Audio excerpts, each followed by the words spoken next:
right, here we go. Welcome in. Glad to see all of you on this Thursday night. Again, my apologies for last night. Was planning on going live on schedule release day, and then something last minute came up that I just absolutely had to do. So, recorded something early for you, and we're here live again, back on our regular day. Anyway, not the regular time. A little bit late, but that's okay. Took forever to get the little guy to sleep. So, well, he's not sleeping yet. Took forever to get him to bed. And so now we can finally talk about college football. And I'll start with a little rant. I'm sure that you guys want to talk about recruiting and portal and stuff like that. But I'm sure you saw the court case in West Virginia, because that's what college sports has been reduced to lately, is what happens in court. But all of you saw at least the importance, or what is the expected importance, of what happened there. So I've got a few thoughts on that, and then we'll get to your messages as always.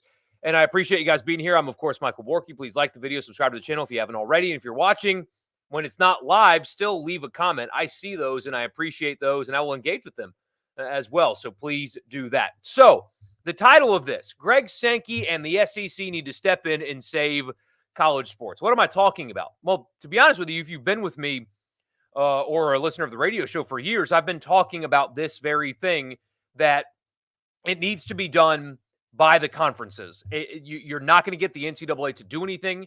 You're not going to get Congress to do anything either. And so you saw yet again this week the NCAA lose. And that's just all they've done. Anytime anything involving their model or their rules has gone to court, it has lost, because the model is a losing model when you hold it up to American legal standards.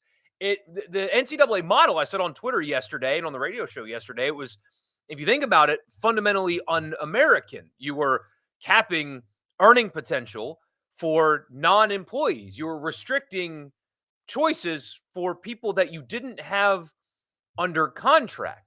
As Bud Elliott said on Twitter, you were trying to enforce non-competes for people that were not employees of your institution.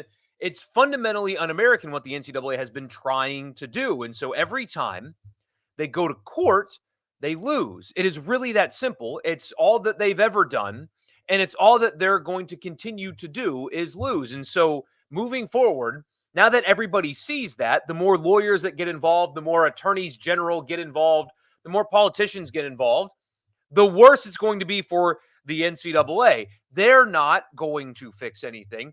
They're incapable of fixing anything. And specifically, this one triggered some emotion from me, because, as you guys know, I'm totally fine with NIL. I saw somebody that's technically in my business in a different market talk about how Rocket Sanders chose South Carolina only for a payday. And it's like, why does that bother you? Who cares? That's what you do in your professional life. Why is it bad when, hey, is he 22? Like, definitely a legal adult. They all are legal adults. But why is it so bad when this guy makes a financial decision for his future, but it's okay when you do it? It makes no sense. The money has never and will never bothered me. I think it levels the playing field. Overall, it doesn't hurt college sports at all, really, and the ratings and stuff bear that out. This was one hell of a college football season. There was more parity in college football than ever. Recruits are more spread out than ever. Non-traditional power schools are getting high-quality players in recruits and transfers because of the money. The money's actually been kind of good for college football, but the unlimited free agency, which is going to happen, is a detriment to college sports. It's a bad thing. It would be disastrous.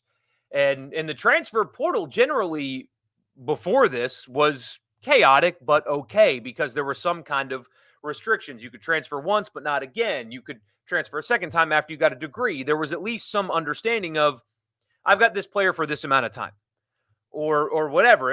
At least there was some kind of guardrail and rule in place. What happened in West Virginia is going to eliminate all of that. So you're going to have anarchy twice a year, every year, basically, when the portal windows open, and those are going to get challenged in court as well, and those are going to lose, and the eligibility is going to get challenged in court, and that's going to lose, and it's just going to snowball into a disaster. But the NCAA can't fix it, and Congress won't fix it, and that is the single most unserious group of incompetent fools that we have in this country. Do you really want them fixing college sports? No. And so now that annual free agency, biannual, or twice a year. I guess biannuals every 2 years. I don't know. I'm not a smart guy. But 8 times in a 4-year period, a player can hit the transfer portal and transfer and it not impact anything whatsoever. We now need, and it's quite simple. We now need to make the athletes employees, at least the football and men's basketball players. The time is now to get that done because when they become employees, you can restrict things, you can create rules, you can have contracts. The NFL, I know people hate the NFL and think college football is so much better, but college football could stand to be a little bit more like the NFL. NFL players can't just pick up and move whenever they want. They sign contracts. There are spending limits. There are agreed upon things between player and organization. So both sides get a little and both sides give a little. And there's balance and parity in the sport, right? Everybody wins a little, everybody loses a little, and fairness and understanding and competition is created as a result of that. That needs to happen in college sports, but the NCAA can't do that because then Title IX becomes a factor, and you have to treat the softball team, with all due respect to the softball team, the same way you treat the football players. And despite what some people try to pretend they think they know, the football teams generate an insane amount of revenue. They pay for everything with help from men's basketball. You have $200 million athletic departments with 2 sports on a 20-sport campus that actually generate revenue. There's real value, insane value, in the football and the men's basketball teams. But the NCAA can't treat them that way because of Title IX. So here's what I mean when the SEC and Greg Sankey need to step in. It is time for Greg Sankey in the SEC, in the Big Ten, and the college football playoff, because there's already the format in place for a governing body of college football. The NCAA doesn't crown the football champion. You guys know that. They don't. It's a college football playoff. So there's already a different governing body. It is time for Greg Sankey in the SEC and whoever else wants to get on board to look around and realize this is going to fail because the NCAA is going to fail. They're failing every day in court. Anytime somebody files a lawsuit against the NCAA, they will win every single time. Their model is indefensible. Congress isn't going to fix anything because the model is indefensible and Congress is woefully incompetent and they don't need to be touching it anyway. It's time for the SEC to take charge of this, break football, and if you want, men's basketball away from the NCAA, make them employees. You can keep academic requirements as part of the qualifications for employment. That's totally fine. I cannot be on drugs and continue my employment with SuperTalk. If they want to drug test me and I fail, they can fire me. You can have outside restrictions as terms of an employment contract, just like the NFL. You can eliminate the twice a year moving from one school to the next. You can have contracts, you can have spending limits, you can have enforcement. You can calm all of this down while also giving the players their value, which is a lot. Despite what people try to argue with you, college football players are extremely, extremely valuable. The football programs in the FBS, all of them, make a ton of money. Save it. Stop all this madness that is about to come with absolutely no restrictions on player movement whatsoever. Separate from the NCAA. Done with Title IX. Make them employees. Establish contracts and rules and guidelines that can actually be enforced by people that are competent enough to know how to do it. Because I know a lot of people around here don't like Greg Sankey. I get it. I hear you. I know. But I would much rather the future of college football be in Greg Sankey's hands than the NCAA's hands. I would much rather the future of college football be in Greg Sankey's hands than Nancy Pelosi's hands. And no, that's not an anti-Democrat thing, all of them, but I just used her as an example, okay? I don't trust her as far as I could throw her $40,000 refrigerator that she has in her San Francisco mansion, okay? Just as much as I don't trust Marjorie Taylor Greene or whoever you want to bring into this. I don't trust any of them to help college football, but I know Greg Sankey would do a better job than all of them. Pull away, pull the plug. It's over. The NCAA model is lost. It's done. It's indefensible. It's never going back. So preserve what's great about the game, the brands, the environments, the football, implement employment status, implement contracts, and calm all of this crap down. And the schools can keep the volleyball and the soccer and the golf. All of those teams can still exist as they are under the NCAA umbrella. And you can hopefully end all of this, because this season was great. I love college football. I enjoy portal recruiting for the most part. But when this becomes final, it's going to end up being a disaster. And eventually people are going to get sick of it. They're not today. But eventually, the more the NCAA loses and the less restrictive everything is going to be, people are going to start tuning out. It's going to happen. And so get out in front of it now and save college sports.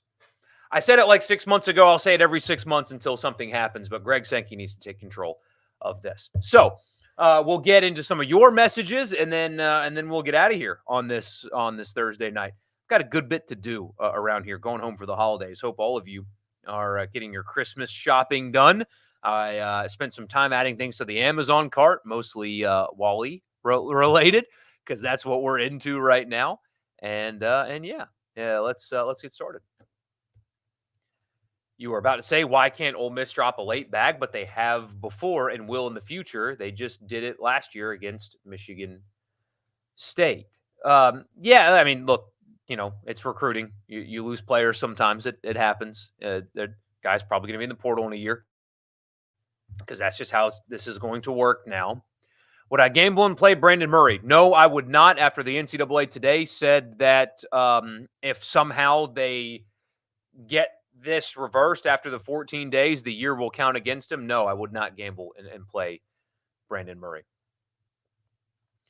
You think we end up seeing a 64 Power 4 college football breakoff? The players won't be, quote, student athletes. They can transfer as desired and get paid outright, no scholarships, etc. See, I think, though, if they do break away, you can restrict transfers, right? Because you can enter contracts. You can have 2, 3, 4-year contracts, whatever you want to do. I can't imagine many players would want to sign 4-year deals, but a 2-year.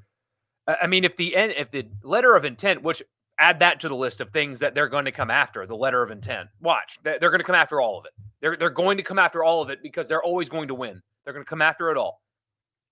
Watch. But a 2-year contract would solve all of this. If your first team that you chose was a 2-year contract that you couldn't break and the school couldn't break, this would solve a lot of problems.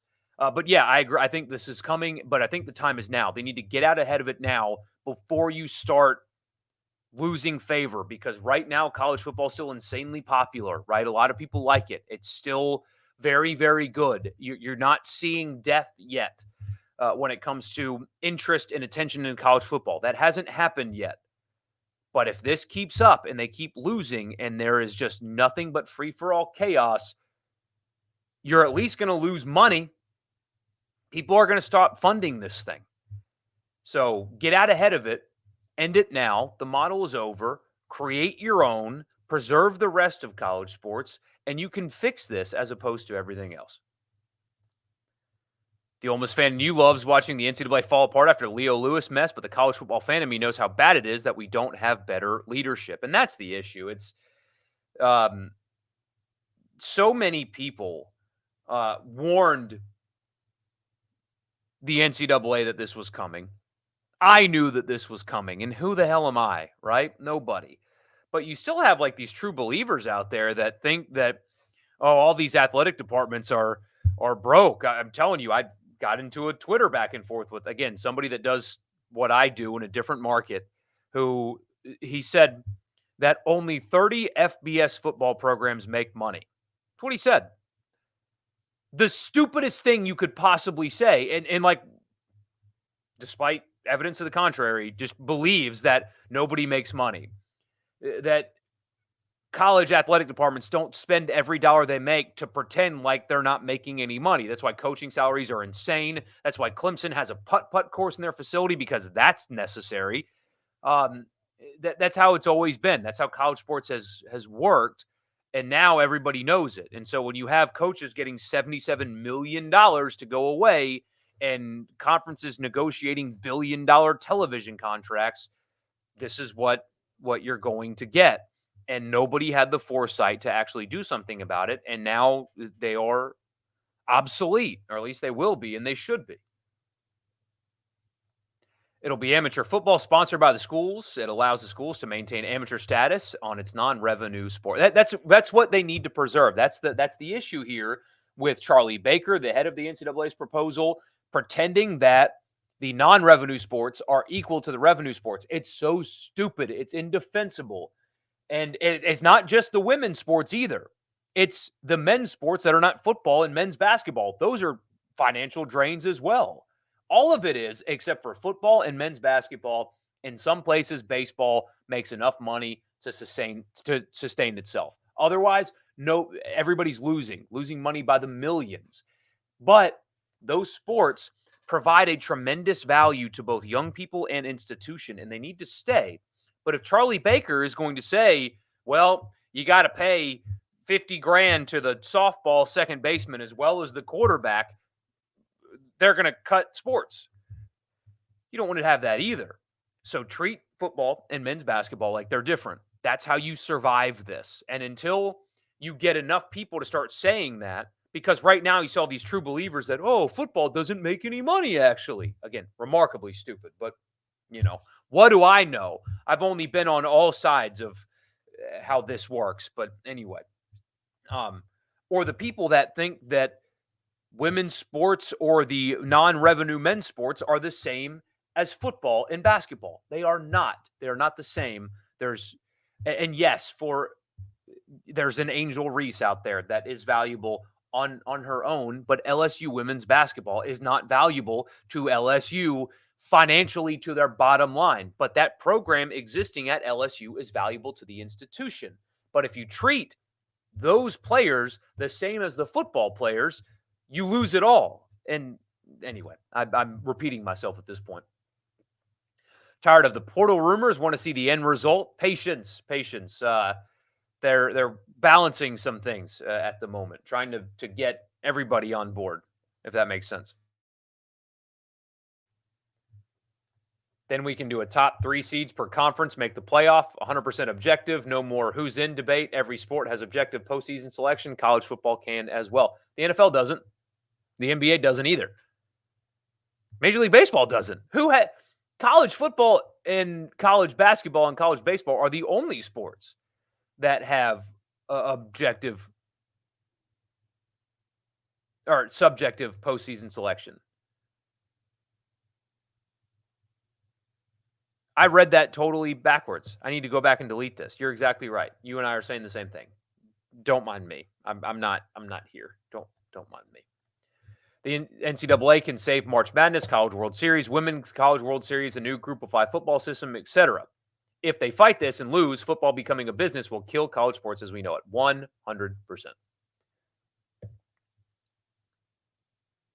Back in 2021, you predicted the power conferences would break away and form their own conference on May 8th, 2025.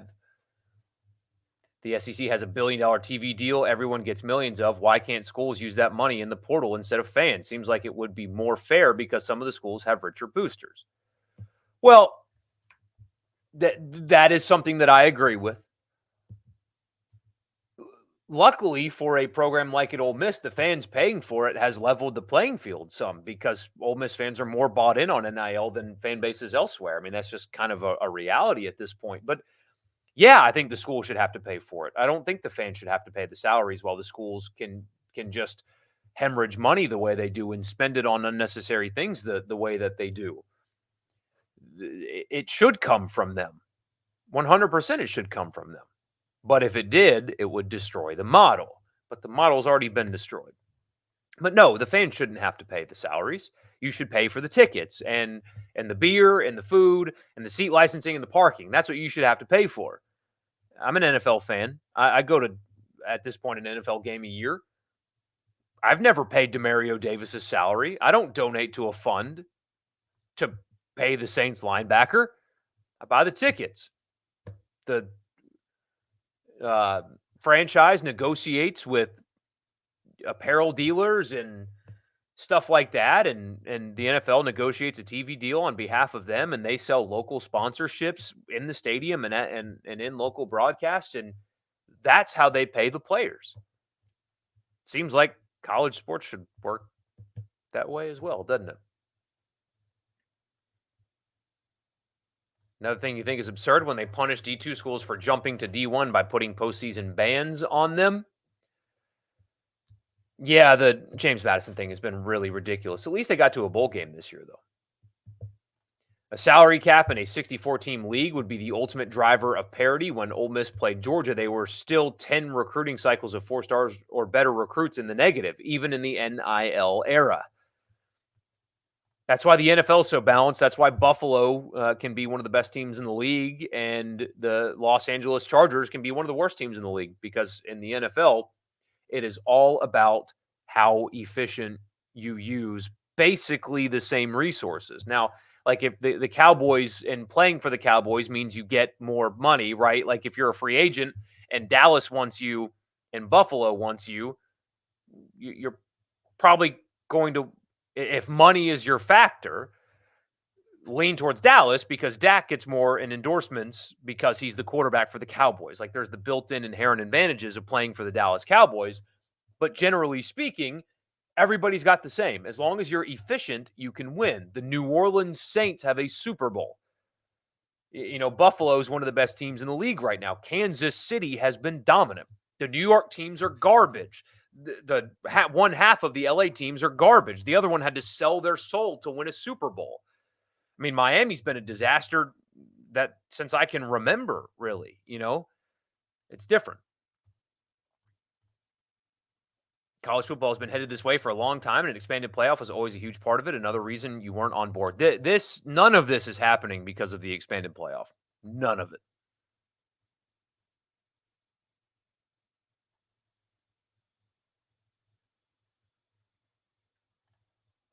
You don't trust the NCAA to feed your cat, and he has an automated feeding bowl? I don't either. Talked about this with an AD in 2017. He's been right about every single thing he's told me. We just lived past the peak of college football. It's going to be 50 teams playing for 12 playoff spots. What is it currently, though? What has it been? I mean, that's my counterpoint is if moving forward we have a 64-team league for 12 playoff spots, we currently have a 130-team league for 4 playoff spots. Next year, we'll have a 130-team league for 12 playoff spots. I mean, in reality, there's only like 20 teams that are equipped to make those playoff spots on an annual basis. So, frankly, cutting FBS in half would probably do it some good. I know that's not a popular thing to say, but it probably would do it some good.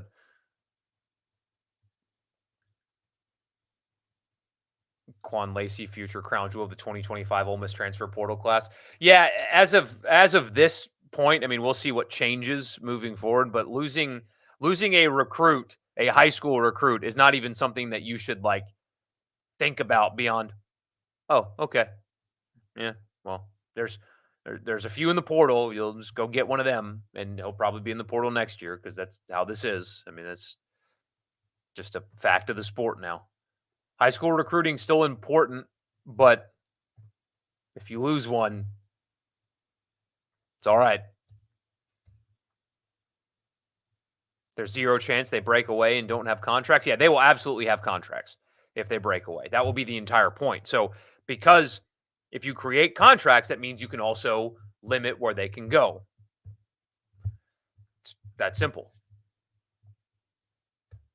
You don't even trust politicians to change my own? Me either. Me either.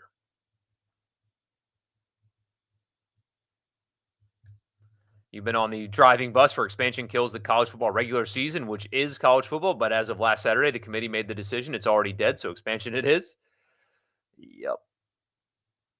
If they go to a contract system, do I think they extend player eligibility beyond 4 years? That's a really good question. I would do that. But what they would, what I think that they should do, because college sports matters beyond just the sports, right? Because a lot of people play college sports and get an education that changes their life that they wouldn't have gotten otherwise. I mean, that is a real thing that I think needs to continue. Academics in my new Greg Sankey save us all by creating this new football league thing. I still think academics needs to be a part of that.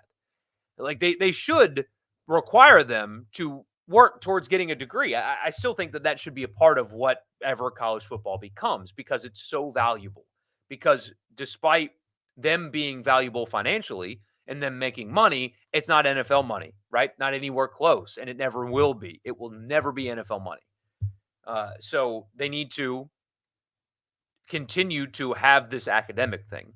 But what, 4 years to 5 maybe, where you have 5 years to play, and when you do transfer, when your contract is up and you do transfer, you don't have to sit out, so you don't lose a year of eligibility. You've got 5 years to play 5, and that's what it is. That makes sense to me.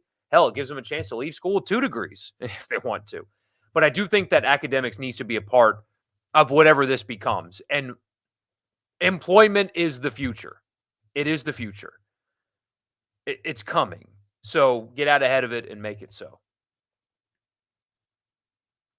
What would my opinion be if the group of 5 teams had a game where the 2 best group of 5 teams play each other like the Celebration Bowl does with the 2 best HBCU teams?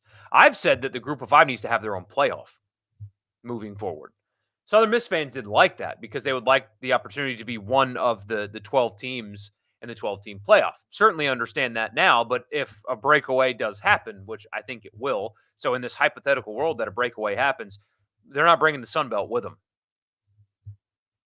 They're not. They wouldn't do that unless there was some kind of partnership agreement. I don't think that if they did break away, that they would bring anybody but financially additive things. I mean, I grew up on the FCS. The FCS playoffs are on right now, even though that's not the national championship. They're not Alabama or Georgia or whatever. It really matters to them. It makes their football meaningful. I don't know. That's what I would advocate for is let them break away. We have our own championship. We do it our way as well. Because I don't foresee the SEC including the Sun Belt for the hell of it moving forward if they do break away, which they will. You just wish the pirate was still here. We could really use his words of wisdom, especially what colorful words to describe the crap show college football is becoming. I love college football because it's unique, but I wished it looked like every other American pro league crowd is so funny to me. Well, put me in that category because college football is unique, but not because players get to transfer wherever they want. When I say they should act more like the NFL, I don't mean get rid of marching bands and student sections and goofy traditions where Clemson runs down a hill and you tailgate at the Grove. I'm not saying get rid of all that and become the NFL. I'm saying that the NFL has rules in place that create parity and fairness, and college football does not. No, college football is special because of atmospheres and tradition, not because players can transfer wherever they want to moving forward. That's not what makes college football special. So those need to stay. That needs to be part of it. But if you think that what's good about college football is the players can do whatever the hell they want now, I just disagree with you. I do not think that is a good part of college football, and I do think that needs to change. Does the NCAA have any power to levy punishments against programs anymore? You don't see a situation where they do any real harm to Michigan because they're scared of lawsuits and further PR damage. So when it comes to stuff like what Michigan did, I think they still can levy punishments because they did cheat the game. But if you're talking about like anything else, really, no. Because I mean, hell, but to your point, Michigan could just sue and see what happens. Because the NCAA doesn't operate under due process, right? Just sue for that too. um, I mean, you have a better than zero chance of winning, but no. I mean, look, if the NCAA wants to come in and try to punish a school for offering NIL as an inducement, good luck. Good luck taking that to court and having an American judge say, so I'm supposed to think that that school should be punished for offering compensation in exchange for a service? That's what I'm supposed to not agree with. It's fundamentally un-American is what the model has been. And so take that to a judge. Try to punish a school for offering an inducement to go to school there and tell me what a judge would think about that. I don't think I explained it very well, but I think you get my premise. I'm supposed to punish somebody for, again, offering money in exchange for a service? No. Easiest court case of all time. If I had to predict, does Ole Miss get Walter Nolan? Oh, man, I don't know. I have no idea. I mean, his visit hasn't even started yet, right?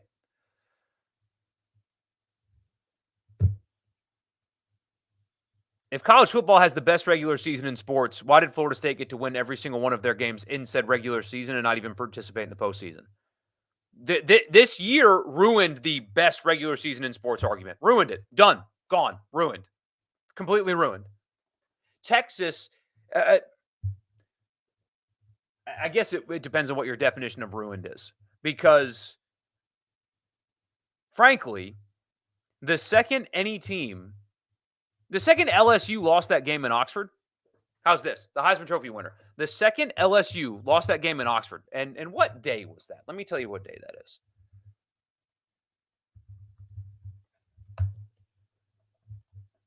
And I know what you're probably thinking, don't lose 2 games. However, we're talking about LSU, one of the best teams in the country with the Heisman Trophy winning quarterback, on September 30th, played their final meaningful game of the season. On September 30th, LSU played their final meaningful regular game of the regular season. That is a team in LSU that is ranked in the top 15 with the Heisman Trophy winner at quarterback. And they played meaningless games every week after September 30th. And you're telling me that that is a great thing? No, it's not.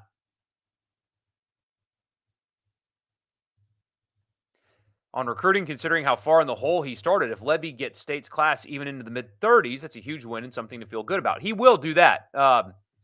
Now, depending on how the portal class is factored into it, it depends on how you want to look at it, right? High school only, I think they will be in that range, somewhere in there. It looks like that they'll end up there.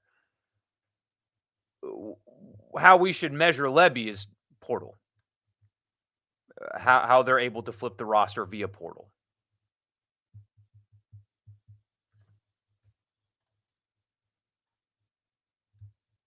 Yeah, I did see how 24/7 like almost immediately dropped Mississippi State's quarterback commit after he committed to State. I did see that. Yeah. It would be cool if the Big Bulls would host a basketball classic game between the two schools in their bowl games basketball teams. I think it would be a fun addition to the pre-bowl festivities. That would be awesome. That would be awesome. I don't know if you could get the basketball teams to agree to that because they would have to like leave a spot on their schedule open and hope the football team makes a bowl game.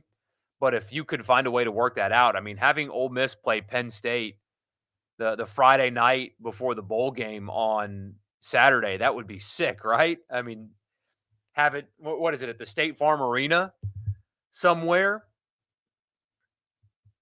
That'd be awesome.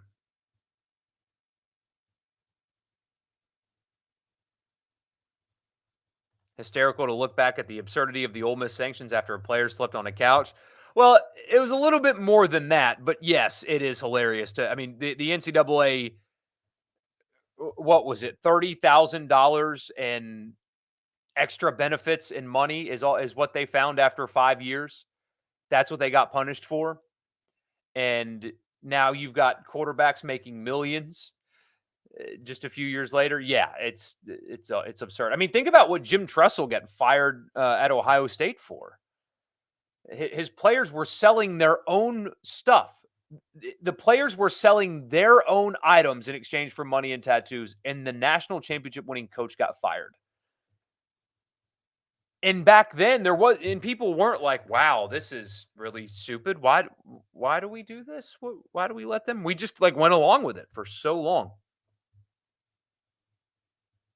Curtis, I would love to meet you in the Grove one day, my friend. I will be there 100% for the Furman game. I actually said this on on the radio that all joking aside about how Furman's going to upset Ole Miss because they're not going to, but seeing the program that I developed my love for football and college football because of Furman. Uh, Going to those games as a kid, that is where I grew to love college football, and that like they're such a deep part of my life and a meaningful part of my life. Seeing them take the field in Oxford will be a really cool thing for me, and I know none of you care about that at all, but that will be a really cool thing for me to see. I'm so excited to witness that in person because obviously I went to Ole Miss, and because of Ole Miss, my son was born in Mississippi. Like, this is my home now. So my whole life up until this became my life, those two worlds are colliding, you know? I can't wait for it. Cannot wait for it. No, their games against Missouri and Alabama were not meaningful because what's the SEC championship? That's great, but you missed the playoff. They didn't play a meaningful game after September 30th because they couldn't make the playoff after that.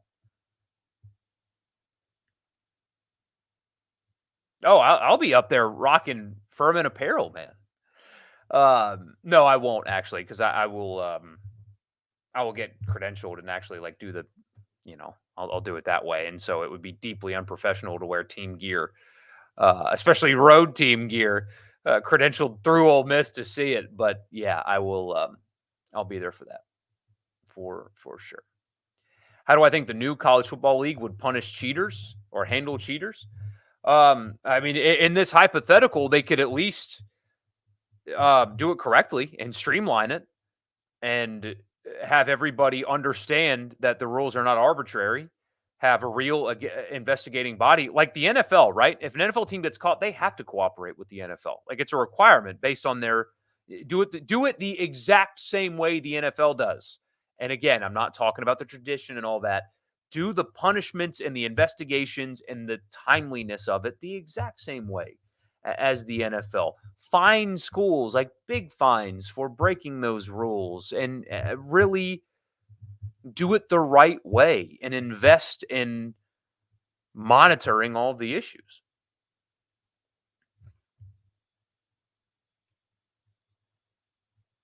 Heavy handed on lesser programs, more lenient against the moneymakers. That's been kind of their thing. Would I be in the presser after the Furman game? Yeah, I would. Although you guys know me. Like I'm not a reporter, right? That's not what I do. I'm not a reporter, so I don't have like a post game article that I would have to write that I would need quotes for. I'm just an opinion guy. Okay, look at what Matt Zenitz just tweeted. Let's find that. Um, hmm. Speaking of Furman, they're in overtime with Tulane right now. Matt Zenitz. How long ago? I thought I followed him. I guess I don't.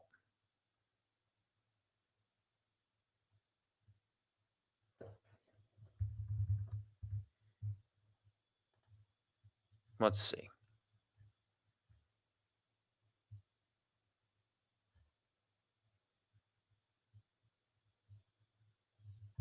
Yeah. Oh, yeah. Princely Umanmielen. Yeah, he's going to Ole Miss. That's not that hasn't apparently that hasn't been an issue for a while. Um, I don't know.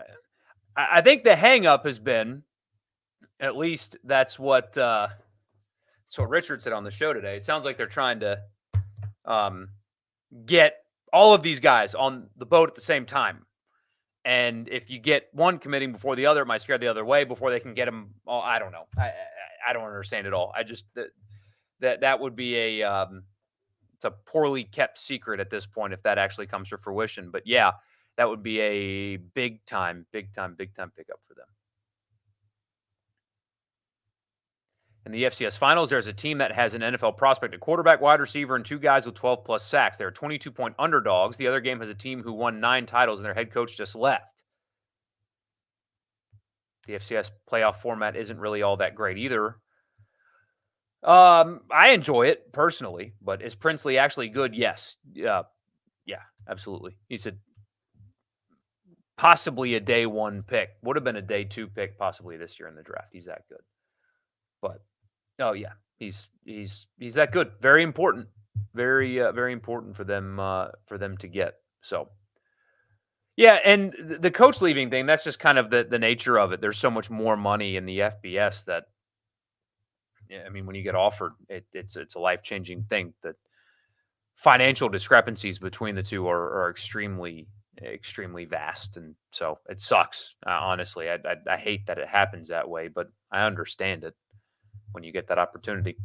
There's no perfect solution, but man, I do think that the SEC needs to step in and get this done.